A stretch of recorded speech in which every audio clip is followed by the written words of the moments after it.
It was a great night to sleep on overnight. I always sleep well on trains, and when morning came, we had stopped in Green River, Utah. The scenery was slowly changing, and I knew this was going to be a great day, for we'd end up spending the night not on the train, but in the city of Glenwood Springs, Colorado, where I had been a couple of years ago and wanted to go back. You begin to parallel the Colorado River as you head into Glenwood Springs, and here you are at the classic old train station. I rented a car, went past the front of the train station and took some photos and headed out of town about 30 miles, because this is a very famous stretch of interstate, one of the last to be built. Glenwood Springs is a great city, and as I say, I wanted to come back to see it again. The next morning, the train left, headed out toward Denver. Not a very long, but a beautiful trip.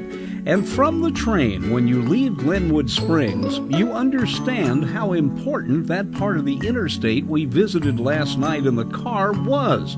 For in order to slither 4 lanes through this narrow valley, with the railroad track and the river, part of the road had to be elevated. And in sections, as you'll see, it kind of looks like a layer cake. In order to get through part of the area, the upper elevation had to be brought through a series of tunnels. It was a genuine engineering triumph. Let's look at where we are. After leaving Glenwood Springs, the train followed the route of the Colorado River until just about here. The green line is a bus route, US 80, but we went north, following the Colorado River through Granby and finally where that star is through we'll tell you about that in a little bit. This is a gorgeous part of Colorado, and luckily you go through here during the daytime. There are several canyons. I checked the GPS. That's Old Highway 40 up there on the right. But you have to stop now and then because Amtrak waits for the freight trains. See how they carved 40 out of the edge of the cliff on the right and the railroad on the left. It's Wither Park, or is it Fraser? Anyway, it's just past Granby on the railroad. It's kind of funny to have memories of having been here by car. Ladies and gentlemen, we are getting ready to go through the world-famous Moffett Tunnel. So we do ask at this time that you please remain in the car that you are in or in your sleeping compartment. We need those indoors on the upper level of the train to remain closed. And here we are going into the Moffett Tunnel, and it'll be dark for about 8 minutes. The Moffett Tunnel saved over 170 miles on the old route. We went in here. There's the Moffett Tunnel.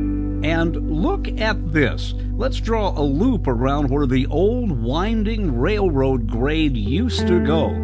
Imagine all those turns and switchbacks. You can still drive it, though, in a 4-wheel drive vehicle.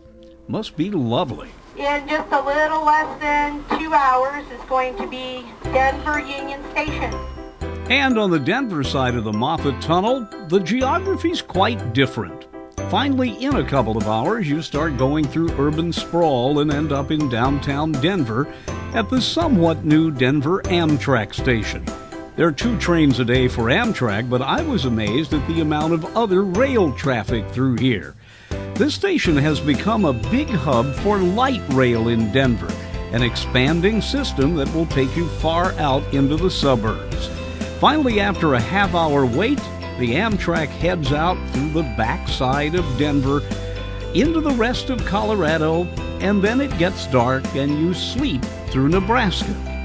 See you tomorrow morning in Galesburg, Illinois.